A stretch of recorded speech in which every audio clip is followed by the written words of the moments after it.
Hello friends, welcome back to my channel. अगर आप मेरे चैनल पर नए हैं तो चैनल को सब्सक्राइब कर लीजिए और वीडियो को लाइक करना ना भूलें। आज हम पढ़ने वाले हैं नवभारती हिंदी पाठमाला क्लास 4th का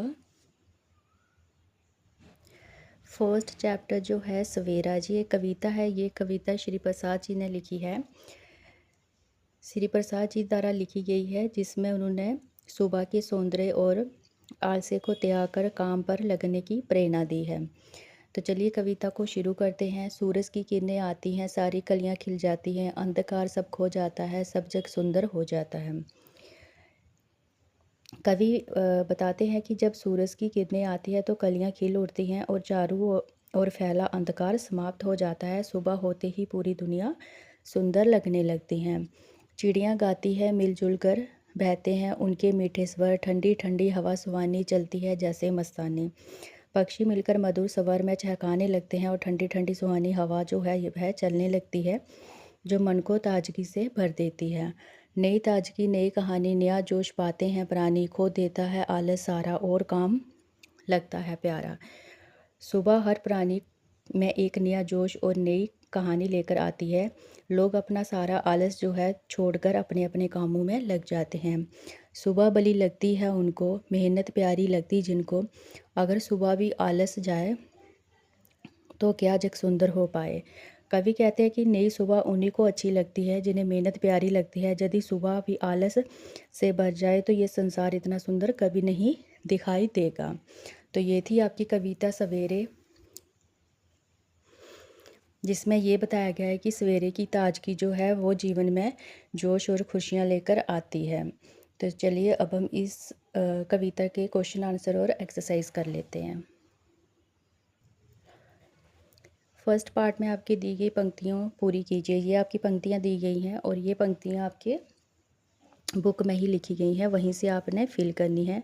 चिड़िया गाती है, मिलजुल कर बहते हैं उनके मीठे स्वर, ठंडी ठंडी हवा सुहानी चलती है जैसे मस्तानी। ये आप इस तरह से लिखेंगे। नेक्स्ट आपके दिए गए हैं उत्तरों पर टिक का निशान लगाइए। ठंडी ठंडी हवा कैसे चलती है? मस्तानी, मस्ती में। फूलों की कलियां खिल जाती हैं जब सूरज की किरणें आती हैं। यदि सुबह आलस करके सो जाए तो क्या होगा? सभी लोग सोए रहेंगे और दुनिया में अंधेरा ही अंधेरा होगा। भाषा की दुनिया। दिए गए शब्दों के विलोम शब्द छांट कर लिखिए। ये आपको शब्द यहीं पर दिए गए हैं, यहीं से आपने दे के यहाँ फिल करने हैं। मीठा, कड़वा, नई, पुरानी, खिलना, मुरझाना, अंधकार, प्रकाश, खोना पाना, खूबसूरत, बदसूरत। ये आप इस तरह से लिखेंगे। नेक्स्ट आपके दिए गए हैं प्रवाचिक शब्दों का मिलान कीजिए। जैसे आपने लिखना है सूरज का सूर्य, हवा, बाजू, सुबह, प्रात, चिड़िया, खग, जग, संसार, सुंदर, खूबसूरत। ये आप इस तरह से लिखेंगे। अब ये आपको वर्ण जो है तोड़कर लिखे गए हैं, इनको आपने जोड़कर लिखना है। ह अ व अ हवा, स उ ह अ व, स उ ह अ ना ई सुहानी, ज ओ श अ जोश, आ ल अ स अ आलस। ये आप इस तरह से लिखेंगे। नेक्स्ट आपके दिए गए हैं उगते सूरज का रंग कैसा होता है? देकर लिखिए। लाल या नारंगी होता है। आगे है जब आपको सूरज, हवा और पक्षी आकर जगाएंगे तो उनके छूने पर आपको कैसा अनुभव होगा? निशान लगाकर बताइए। सूरज गर्म, हवा ठंडा, पंछी मुलायम। ये आप इस तरह से लिखेंगे। तो चलिए अब हम इस चैप्टर के क्वेश्चन आंसर कर लेते हैं। सुबह का समय आपको कैसा लगता है? सुबह का समय हमें बहुत अच्छा, सुहाना और ताजगी से भरा लगता है। सवेरे उठकर आप क्या क्या काम करते हैं? सवेरे उठकर हम सबसे पहले बड़ों को प्रणाम करते हैं, ब्रश करते हैं, नहाते हैं और फिर तैयार होकर पढ़ने बैठते हैं।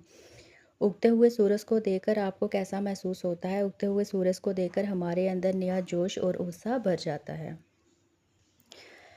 सूरज की किरणें आने पर क्या क्या होता है? सूरज की किरणें आने पर सारी कलियां खिल जाती है, अंधकार दूर हो जाता है, चिड़ियां मीठे स्वर में गाने लगती हैं और चारों तरफ ठंडी हवा चलने लगती है।